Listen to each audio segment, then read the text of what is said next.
You've recently moved to a new country and you're trying to get a job as a business analyst, but it is proving difficult. Well, if that is you, you're in luck because today I'm going to be talking about 5 reasons why you are not getting that job. Stick around, I'll be right back.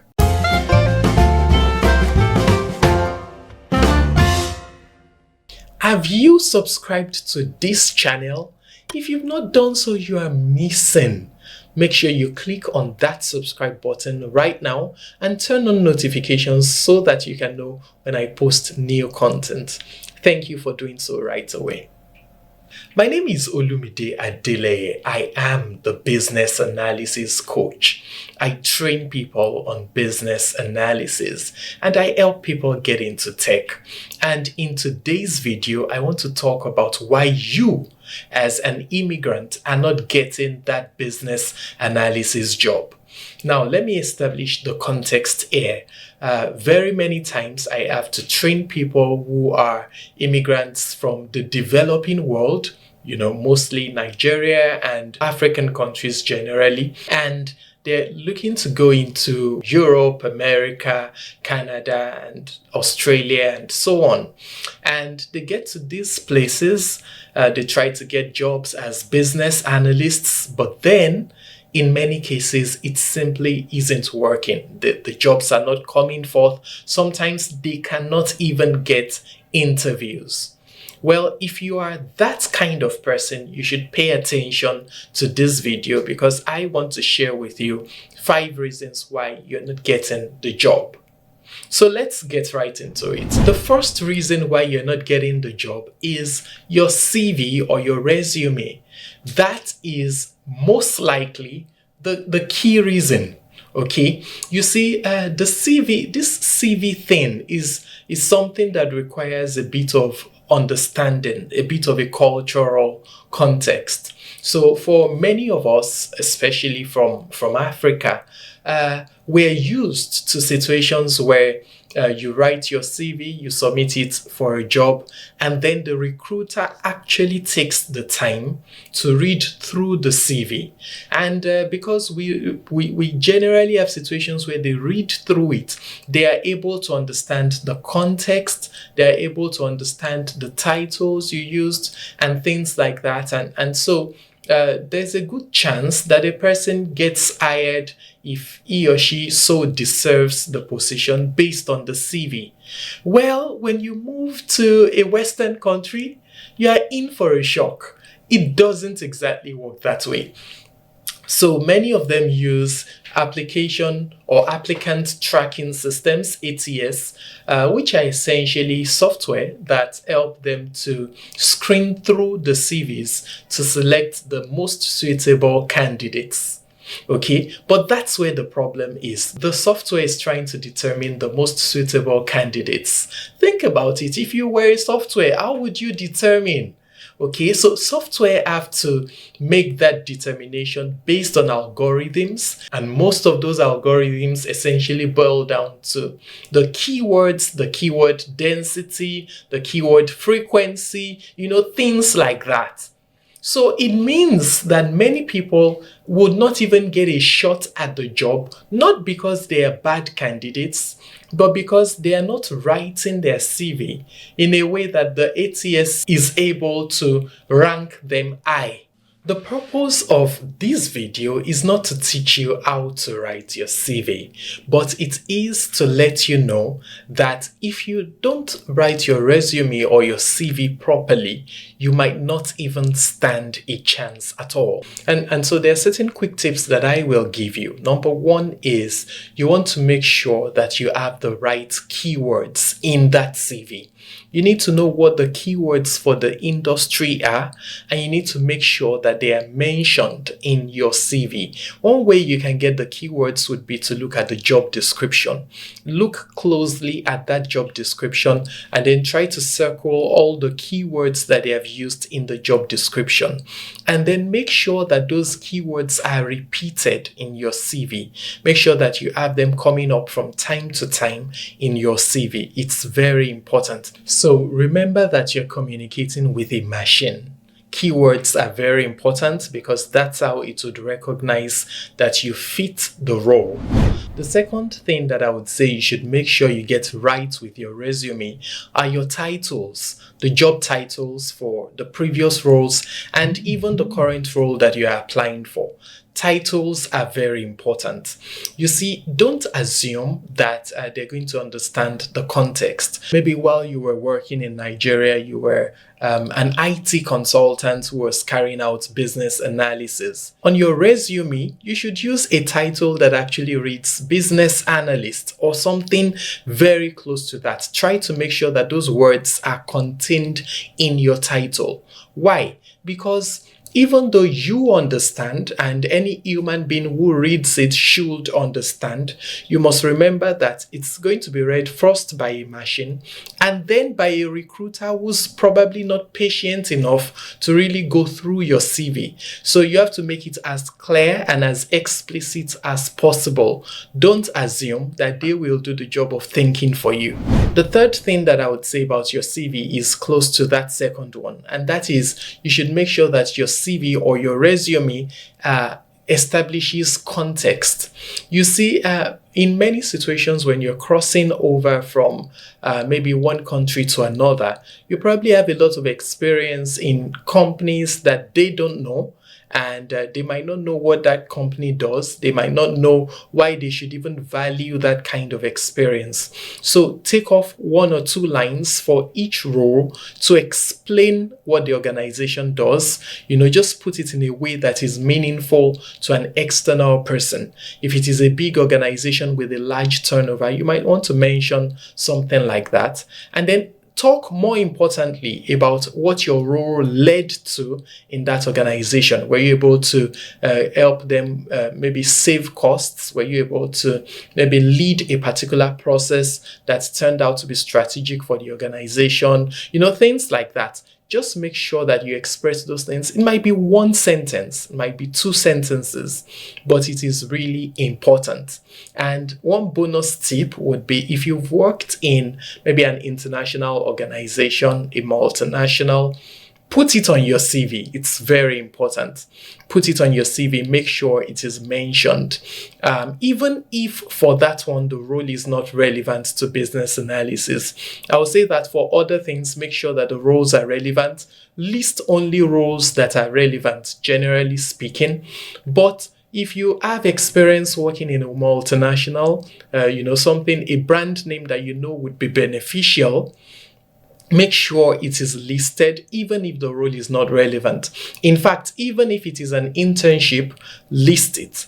You see, it's very important. People in foreign contexts like seeing things that they are familiar with, and they can trust that if you were able to work successfully at so-and-so brand, there's a good chance that you will do a good job in their own place as well.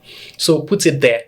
And you can reverse engineer that. So if you're new into an environment and you've never worked in a multinational before, you don't have that kind of job experience, you don't have the job experience you need, find a place where you can volunteer. If you can volunteer, particularly in a large organization, that would be very good. That would be very beneficial for you. Volunteering is a way of getting job experience, and you should use that to your advantage. You should have it in your CV.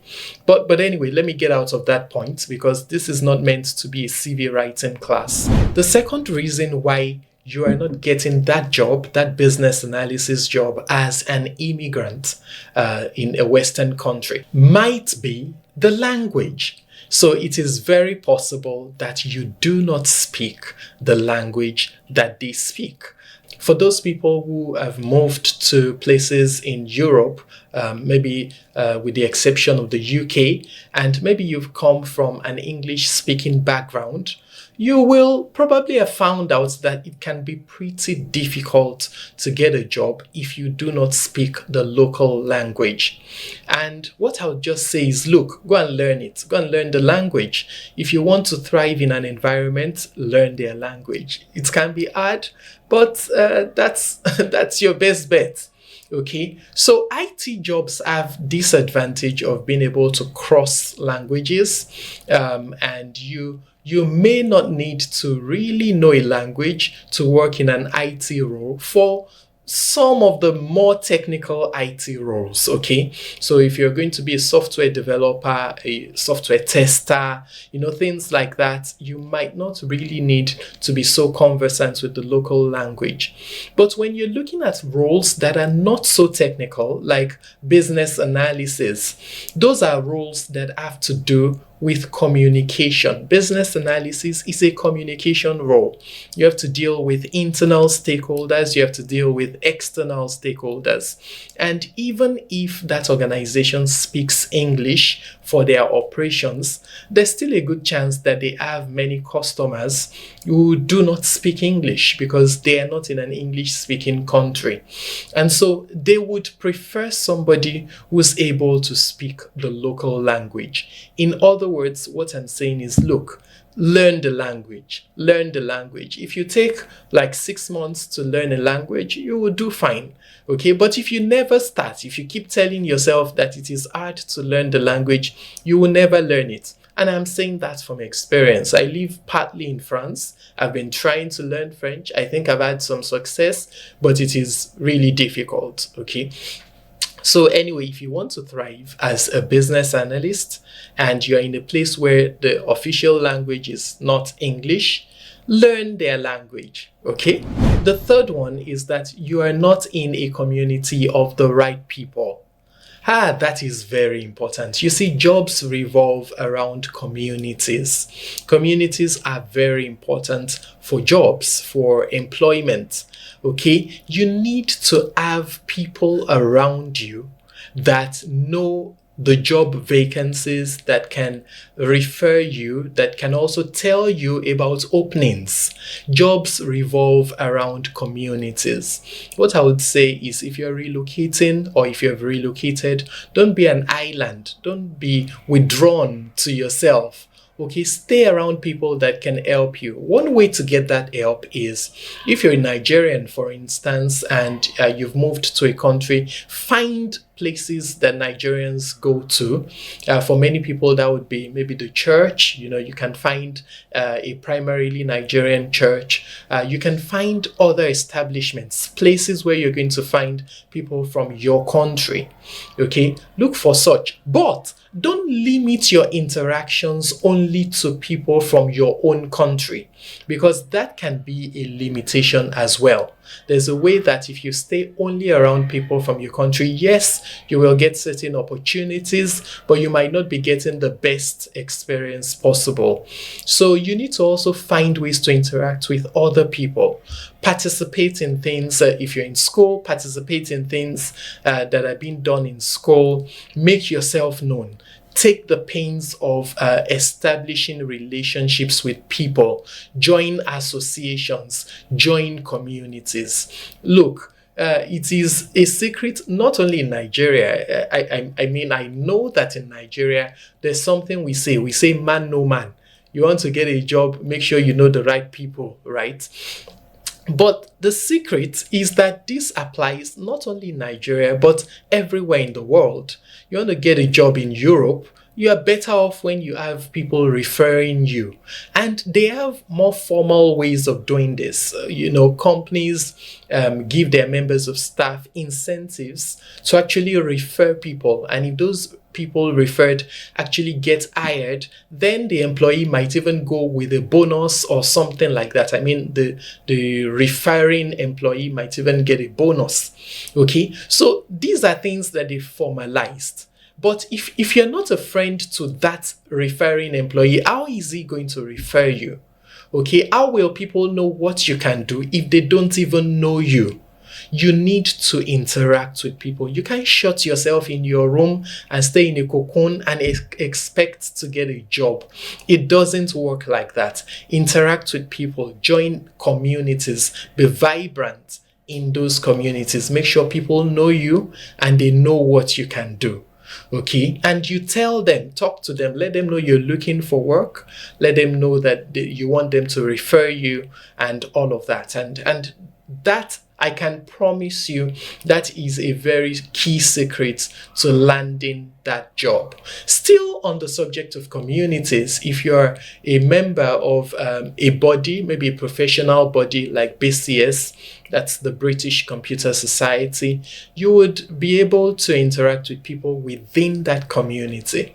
I know that BCS has networking events, has webinars and things like that, and you can maximize those opportunities to interact with people, professionals from the industry who just might have an opening and might be looking for someone like you. And number 4, skills. Oh, maybe you don't have the skills that are needed for the job. So for many people, the problem is that they don't even get interviews. Nobody is calling them at all. Those first 3 things I mentioned might be things for the people in that category to consider. But for this next one, not having the skills, that would be relevant, especially for people that actually get interviews, but then they don't get hired. Okay, so maybe you have a good CV. Maybe for some reason, people are able to buy into you upfront and they get to even invite you for the interviews. And then you get to those interviews and it's like they never call you back. Why is that happening?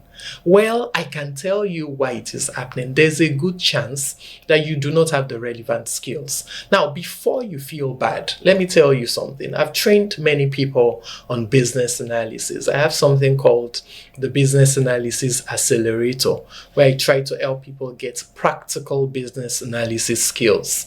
And one of the things I've seen is most people have taken some form of training or the other before.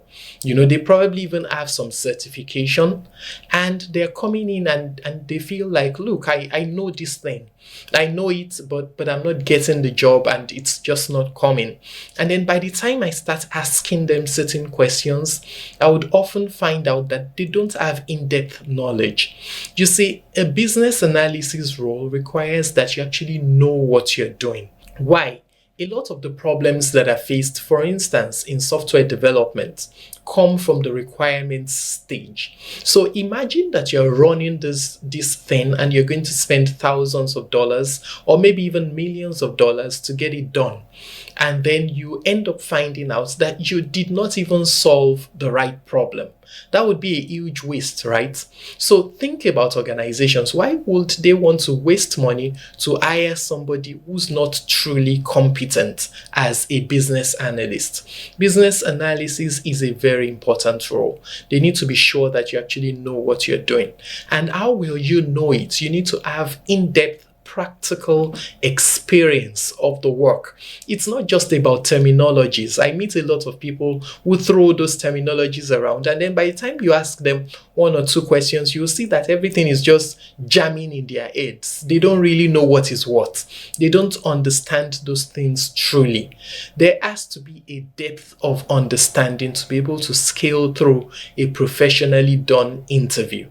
So if you're looking for a job, you should get that understanding. One way you can do that would be to find a training program that actually is practical and that focuses on preparing you for the role from a practical work perspective, something like my Business Analysis Accelerator. I'm going to give you further details about that at the end of this video, but you can also just check my website, businessaналysiscoach.com, if you'd like to find out more about it. And the final point that I'm going to make, the final reason that I'm going to tell you about, is certifications. It is possible that you don't have the right certifications, or you don't even have any certification at all. Or it might be that you're displaying too many certifications and maybe some of them are not related. Those are possible problems. Now, let me quickly explain something about certifications. You see, certifications are very good, but I found that many people put the cart before the horse. So they try to focus solely on getting the certification at the expense of the knowledge or of the practical skill. And you can't do that. You really cannot do that. Why?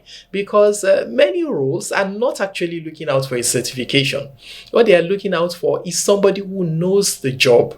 Okay, so please always bear that in mind. That said, a certification can be a good thing because it can be a tiebreaker. Okay, in a situation where you have maybe two people who are well qualified and you're trying to pick one person, something that might be helpful might be, well, this one has maybe the BCS Foundation certificate in business analysis, or maybe has the IB CBAP or something like that. So that can be a deal breaker. Okay, but it is not the fundamental thing. Don't put the cart before the horse. The other part to that I said was, don't overemphasize certifications.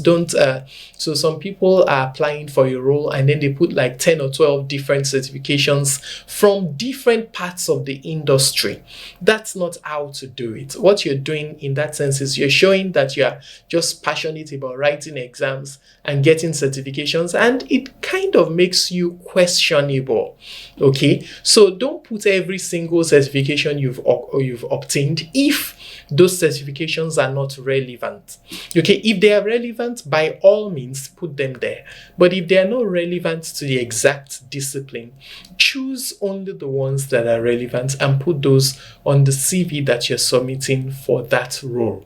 Okay, so I hope that has been beneficial to you. If you are interested in learning business analysis and you want to learn it from a practical perspective, you want training that can actually prepare you for the job market, that can prepare you to become a business analyst, you want practical training, then you can reach out to me. I mean, I have certification trainings as well. So if that's what you're looking out for, that is also fantastic. I offer certification trainings. I actually founded a BCS center. So we're a center of the British Computer Society. You can train with us, you can do the exams, you can get certified with us. Okay, but apart from that, I have this practical business analysis class that is known as the Business Analysis Accelerator, and it's a live class. It's taught live over several weeks, and it is something that would be very beneficial to you. It's live online, so you can join from anywhere in the world, and it's definitely going to be value for your time. It's a course that I teach, and apart from practical business analysis skills, you also get to have a session that basically prepares you for interview questions and all of that. And many of my students, past and present, have been able to maximize that. Many of them get in touch when it's time to maybe sit for an interview or something like that. And I've had so many great results, so many great testimonies from these guys. So I want you to be part of that success story. Head over to businessanalysiscoach.com, or you can use the contact details that are displayed in the comment section and get in touch with me. I would really love to help you on your business analysis journey. In any case, my name is Olumide Adeleye. Have you subscribed to this channel? If you've not subscribed, make sure you do so right away. Click on that subscribe button, click to enable notifications, and make sure that you keep hearing more and more from me. See you in my very next video. Have a lovely day.